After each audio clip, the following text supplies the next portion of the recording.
is the Community Link Show, so just bringing out all the conscious people. We've got on the line with us Beverley DeGale, mother of Daniel DeGale, and Beverley is the co-founder of the Afro-Caribbean Community Trust. Now, Beverley, thank you very much for taking our call.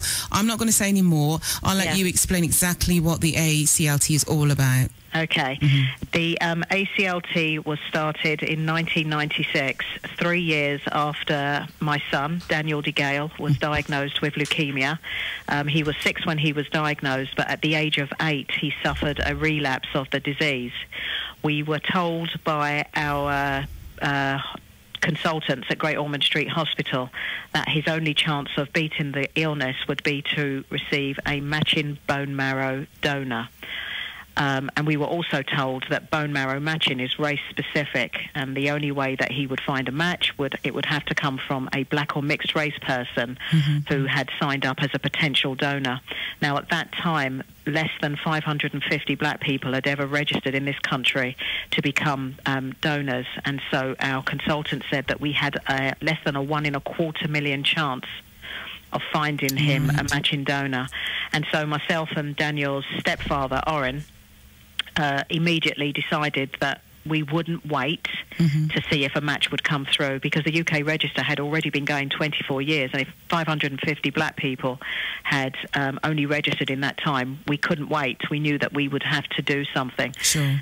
So we founded the ACLT to raise awareness, to recruit potential donors, in the hope that we would find not only Daniel a match, but matches for other black and mixed race people in the UK and around the world who were in the same situation as Daniel. Okay, so you set up, as a result of that, did you set up the Afro-Caribbean Leukemia Trust? Is that what that was the reason for that being set up? Yes, it was. It was set up. It was set up initially because of Daniel, but we made a conscious decision at the very beginning that this wasn't just about our son. Sure. This was about helping anyone who was diagnosed with leukemia or any blood-related cancer that would require a life-saving bone marrow transplant. Sure. Now, Beverley, do you think that the sort of the knowledge and the that people have around leukemia, treatment of it, and certainly the need for people to come forward, particularly for those who are from African, Afro-Caribbean of mixed heritage, do you think that people aren't aware of the importance of it? I think that was certainly the case when we started back in 1996, and in all honesty, I didn't know much about it myself. Sure. I was aware of something that I'd seen many, many, many years ago, in fact back in 1973-74, when a young white British boy who was diagnosed with a blood-related cancer needed a bone marrow transplant, and his mother set up the Anthony Nolan register, which was the first register in the world to be set up for unrelated matches. But I think myself, and I think I can speak for Oren, we didn't realise that bone marrow matching was race-specific. And so, yes, to this day, we still have people who talk to us or come to our drives or call into the office who still do not understand that in order for Daniel, for example, to have received his match, it needed to come from within the community. And so part of what we do is a lot of education about this subject matter to bring people up to speed in the hope that they will sign up. Sure. And you've done a lot of awareness raising, because, to be honest, the only time I realised about this was actually having read something in one of the black newspapers about, the battle, one, that Daniel was facing, but two, the work that you yourself were doing to try to raise awareness. And so have you been successful with that now? We've been partially successful.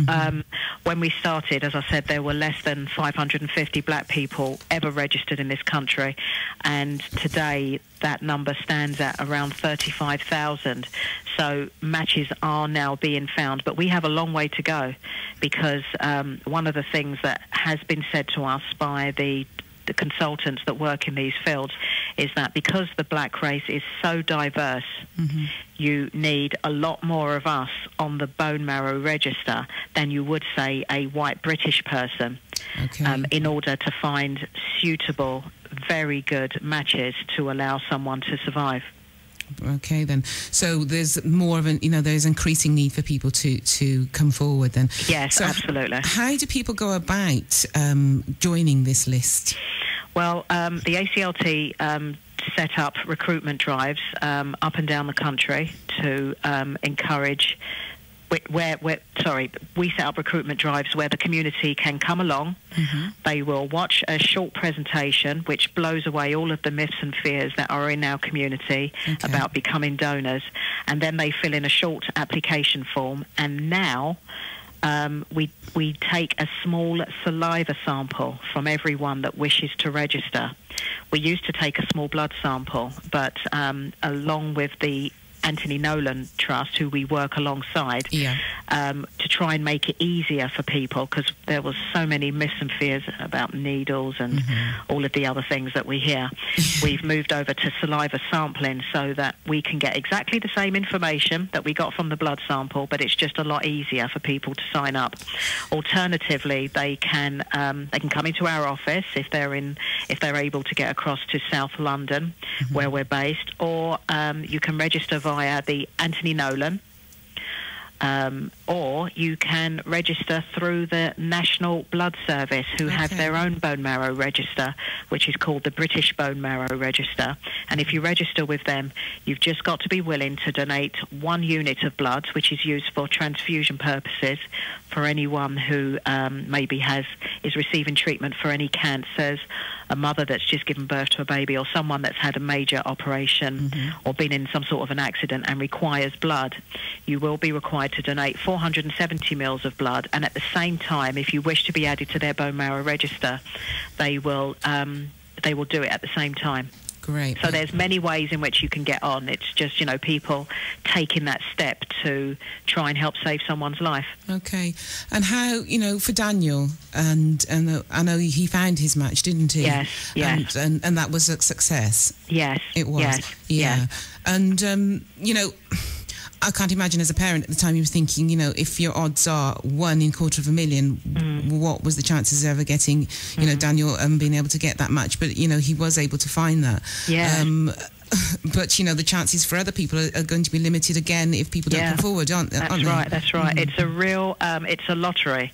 That's what Orin always says. It's a lottery. And when we was told that Daniel had a 1 in 250,000, I think maybe some people would have just felt that it just wasn't going to happen, but we never allowed ourselves to have that train of thought. We remained positive from the very beginning that something would or could come from all of our efforts, and if it didn't help Daniel, that it would certainly assist other people in similar situations, if not today, then at some point down the road. Sure. And so when his match did come through, it was a huge relief, but I wouldn't say it was a total surprise. It was just the next step of what was a much bigger thing that we were going through at the time, if that makes sense. Yeah, sure. Okay.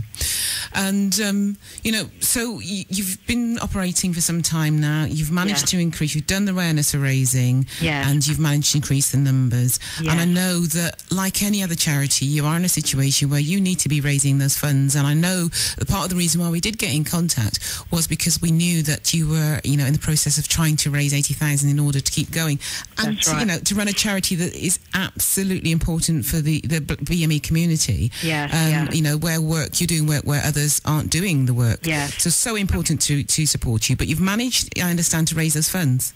Yes, we announced at the beginning of January that some large funding body we'd been turned down for a 3-year grant, which we were absolutely devastated about. But it meant that with the funds that we had in our accounts, we would only be able to survive until the end of March. And so we did some quick calculations and realised that we needed to get to March and then 6 months beyond in order to stabilise the charity. We would need to raise £80,000. Right. And so we started an appeal, which started with our volunteers, our trustees and co-founders, and they dispersed the message to all of their contacts and asked their contacts to pass it on as well. And thankfully, last Friday we announced that we had smashed the 80k needed, and last Friday we actually stood at around £86,000 raised, and we've still got 3 more weeks to go. Oh, brilliant! With lots of events being planned on behalf of the ACLT by just people who had heard the situation that the charity was in and wanted to do something to try and help, and also people going to our Virgin Money giving page and Just Giving pages to make one-off donations, or setting up direct debits, doing text donations and various other things, just to try and help the charity to get through this stage of getting to the end of March, but also working with us to ensure that the charity has a future. I'm sure some people are very surprised that the community has responded in this way, but they have. And we feel so proud to have been the instigator of such an amazing response from the community, and I'm hoping that we can take it forward in other areas as well. Okay, because I'm having a look at your website today. I see there's a Ditch the Workout and Join the ACLT Zumbathon Party. So is that, that sounds interesting. Yeah, that happened. Yeah, that happened last Saturday actually in Croydon, and 245 ladies, gents and children descended on Croydon's Fairfield halls and took part in a 2-hour Zumbathon marathon. It was amazing, and just through the entry fees alone, it raised just under £3,500 for the charity. So anything that comes through from sponsorship is going to be on top of that. It's amazing, some of the ideas that people have come up with and the funds that are coming in. Great, that's really good news and brilliant to hear that the community is getting behind you and supporting a charity, because there are so many requests to support charities, and I know we ourselves here we're doing a fundraising. We're always fundraising, and we were in a position where we needed to raise a certain amount ourselves to be able to continue broadcasting, and the community did get behind us. But this is so important that it's really it is really pleasing to know that the black community have stepped up to the plate on this occasion and have supported. It is so important. If people, are listening in, want to be able to donate, is the best way to go onto your webpage? Yes, they can go to our website and click on the SOS story, which is on the homepage. So that's aclt.org. You'll see an SOS sign and it says read more. Just click on that and it shows you exactly how you can support us.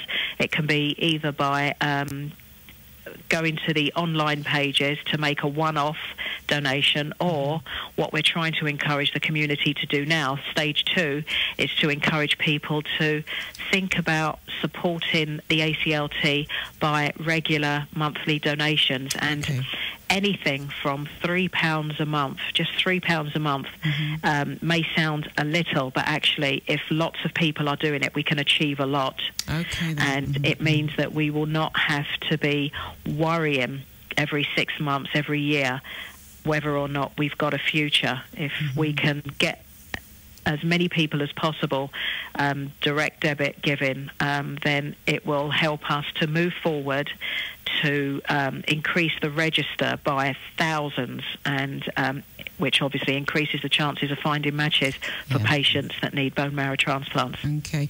Now, Beverley, I know that from time to time Anthony Nolan will come, they'll be in our area in the southwest, and they will talk to us about the importance of donating. But sometimes I think when it comes from those, there's those, he feels it knows it, I've got that saying. And I know many of the people in the black community recognise that one. And sometimes when it comes from those who are having the experience, it makes it a little bit more real. I totally agree, and I think this is why the ACLT has been so successful, in that the charity was, Anthony Nolan was started by a mother whose child needed help, but sadly Shirley Nolan died a couple of years ago, and actually had not been active within the charity for a while. But the ACLT is still fronted by two people who not only had a son that needed a bone marrow transplant. He actually got one.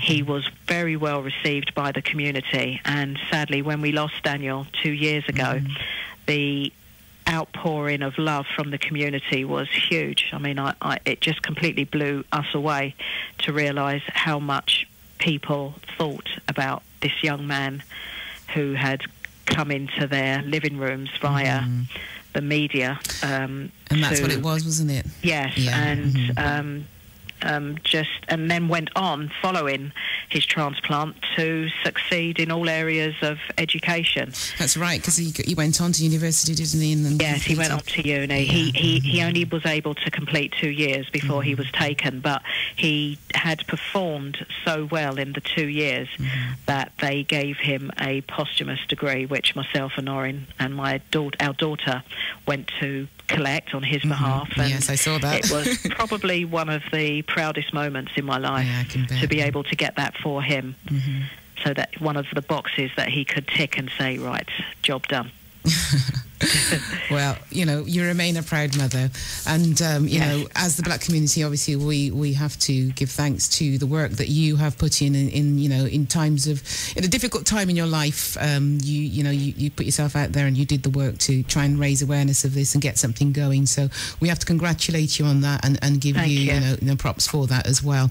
Hopefully those who are listening will come forward and donate. Yes, we would. You know, it would be good to try and get you down and have. Well, I was just going to say, maybe ourselves and your community radio station could organise something, and we come down and do a drive down there. Yeah, that would be really good to have you down here. As I said, we've had the blood transfusion service down. Yes. We've had Anthony Nolan, but as I said, I think the one that the one that would really hit home is going to be your actual charity. So that's the one that we would like, obviously, to come down to Gloucester and have, you know, the direct conversation with people and make it live for them. So we will try and have a look at how we can make that happen. No, that's fine. No, that's good. Working with our own transfusion service, because I'm sure I'm hoping they will be able to support us to make that happen. So that will be good. But Beverley, I won't keep you anymore. So people can go onto your website and have a look and see what you're doing, because you're doing lots, I can see. But also they can see how to donate. Yes, thank you very much. Thank you for having me on. And thank you for taking the call. Okay. Take care. Thank you. Bye-bye. Bye-bye. Beverley DeGale there from the Afro-Caribbean Leukemia Trust, taking our call there. And she, you know, she had her own son was fighting leukemia. He was successful in getting a bone marrow transplant. But as she said, unfortunately, he did pass on. It wasn't quite related to the illness, but he did pass on, but he did achieve it. He was able to live a full life, because he contracted leukemia at the age of 12 and he passed on at 21. So it was it was all well worth it for her, I'm sure, as a mother, and the work that she's put in subsequent to that to try to raise awareness of leukemia and treatments for leukemia, and also the need for a black community to come forward and register. And it is so easy now. It's not even a blood sample, it's your saliva. And just think, your sample of your saliva could lead to you potentially being able to save someone's life in the future, as someone from your own community as well. So obviously a well worth cause. If we are able to get Beverley to come down, working with GFM to do that, we will most certainly do that, and we hope that the community will support us in that. Music, news, information, advice, GFM.